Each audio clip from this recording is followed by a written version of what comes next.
This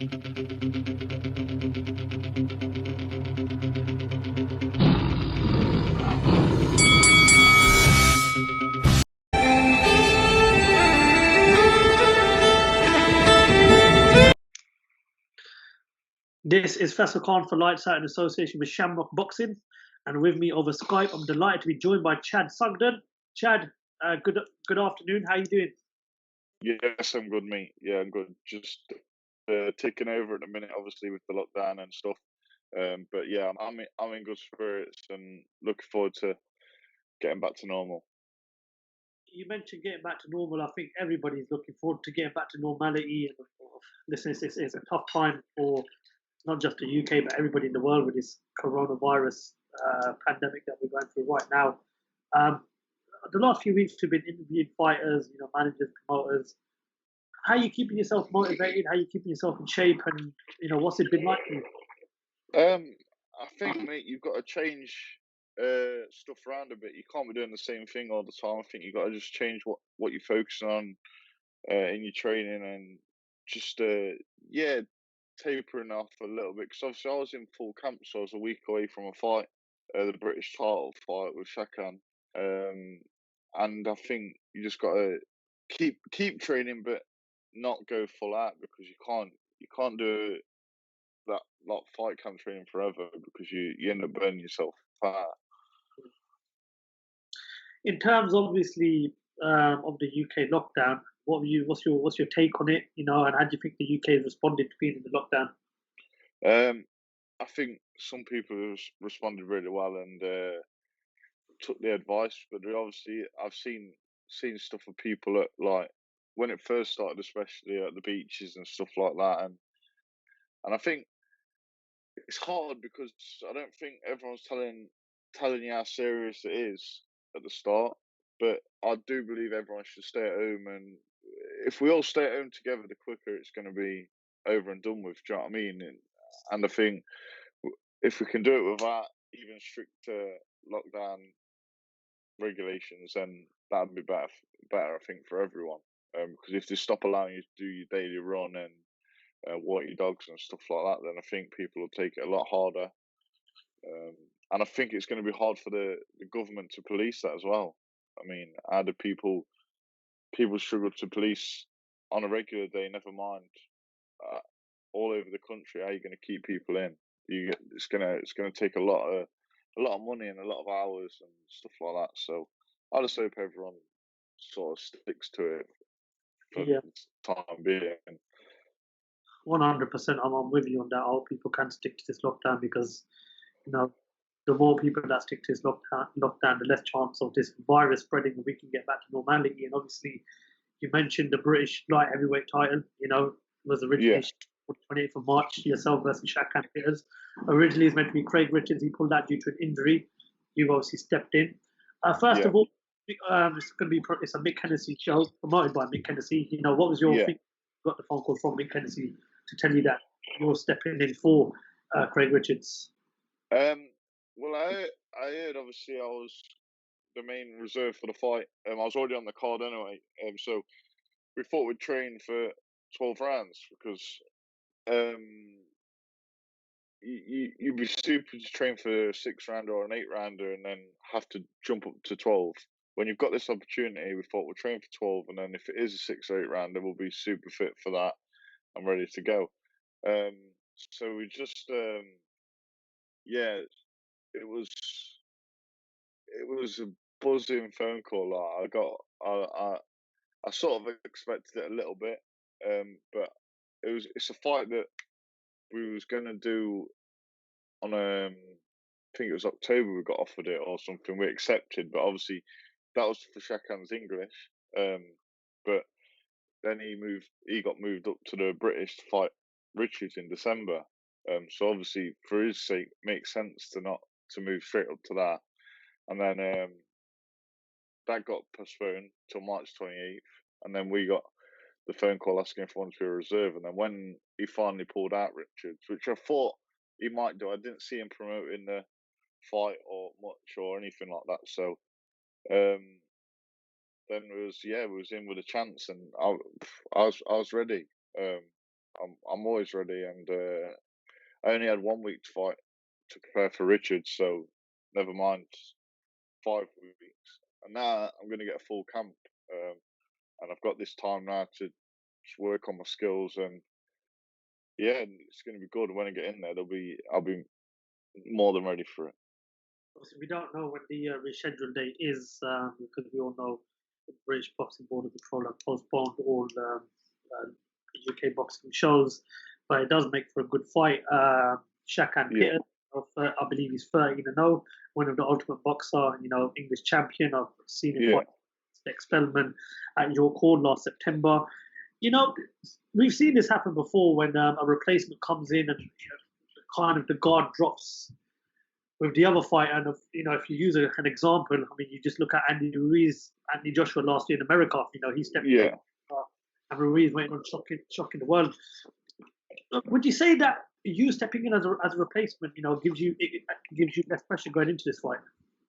I'd say yeah, it gives me less pressure, but obviously I do put a lot of pressure on myself because of my belief. Like I would never go into a fight if I didn't think I could win. And my manager, who is my dad as well, and my coach, he would never put me in if he didn't think I could win either. Like there's, I believe there is no pressure on me to. Obviously, he's the high ranked fighter, and a lot of people on the boxing pundits and that are saying he, that he's the favourite. But that all works in my favour, like you say. When I fought Richards, he was a favourite, and that went down to a draw on a week's notice on a Sky Sports show. So this, I've got 12 rounds to get to him and get and hurt him and get him out there. This is the ultimate. Like this is what I've wanted to do. The British title is a title I've wanted to win for years and years since I was a kid. So it's yeah, they'd be stupid to not take me seriously because I'm coming in now. I'll be fully prepared, and I've got the team designed for these sort of fights. Do you know what I mean? I work with Scott Robinson, who's nutritionist for Callum Smith, people like Scott Quigg, and people like that. So I work with all the best people. Do you know what I mean? I've got people looking after my neck conditioning.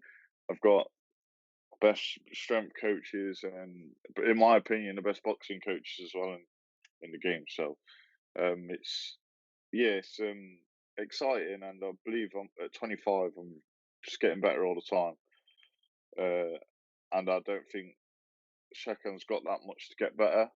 But I believe he's a dangerous fighter because he's very confident, and I've heard him speak and that, and he believes he's special, and he should do because to fight for his British title, you have to be a pretty special boxer.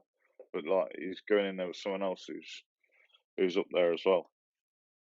British title, fantastic achievement for any British fighter. It is the first sort of the first sort of hurdle to get to the European and of course world level. What would it mean for you to take that British non-deal strap back to Nottingham? Yeah, it'd be amazing. There's not many British title holders that haven't gone on to fight for world titles. I think it's one of the most, other than the world titles, I think it is the nicest belt out there as well. It's a great belt to win, and if you look at all the other greats from Britain that have won it, it's a belt that I want to. It's a list that I want to be up there in, Yeah. and it'd be nice to win it and then defend it hopefully and to earn it outright because for the gym and for Newark and Nottingham, it'd be nice to come back with that belt and be able to keep it in the trophy cabinet. Do you know what I mean?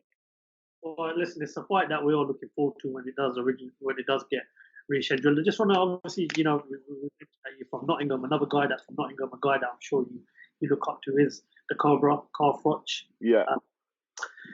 He's a guy that has always achieved so much in his boxing career, former world champion, as he likes to mention quite often, in front of 80,000 at Wembley, that big second fight with Jordan. As of late, he's come out and said that he's willing to come out of retirement to fight Joe Calzaghe, and Joe Calzaghe, 46-0, former, undefeated world champion. What do you think would happen if let's just say both Joe and Carl come out of retirement. You know, they've not been in the ring for many years. What do you think would happen? Because we wouldn't see them fight in their prime, but if they did come out of retirement, what sort of prediction would you give for Calzaghe versus Froch? Uh, It happened before. for me, it'd be a. It's not a fight Calzaghe would take, I don't think, because Froch is a lot fresher out the two. Yeah, Froch is he's still in good shape when you see him now. He's always been at like it throughout his whole career. So yeah, if it happened now, obviously the advantages all go to Froch for me. And I do think probably Froch would be too much for him. Look how long Calzaghe's been out the ring um, for a while now. And I think it's one of them ones. It's unfair to say either way, but yeah, obviously Froch. I do think Froch would win if they fought now. In the prime, it's a totally different fight, but it's one of them Mike Tyson, Muhammad Ali fights, and it's like you never know. Um, but it would have obviously been a great fight because for me, both of them show pure heart in every fight, and to get two guys like that so wanting to win, you don't get a bad fight that comes with that. Do you know what I mean? it'd be really interesting to see. Chad, before we end the interview, is there anything else you'd like to add? No, mate. Just thank you to a few of my sponsors: Evolution Waste, um, Extruder Curb, Billio, and also SWM Logistics. So they're just a few of the guys that help me do what I do, and they're especially helping me in this hard time we're all in to be able to survive. Cause it's hard for us boxers because we only get paid when we fight. Yeah, So and when you've got a big fight like that, probably the biggest fight of your career coming up, you're sort of already not reliant on the money, but you've obviously got expecting it to come in. Do you know what I mean? And this is, but that will come at some point, and it will come with a big, nice, shiny belt as well. And I'm looking forward to it. Chad, we really appreciate your time. It's good finally getting to speak to you. Just keep yourself safe, keep your family safe, and we look forward to speaking to you during fight week when the fight does get re-announced. Yeah, wicked. Thank you very much, mate. And that'll be my pleasure to do that. 100%. Chad Sugden, thank you very much, top man. Really appreciate your time, and thank you very much for talking to Lights Out. Cheers, mate. Thank you.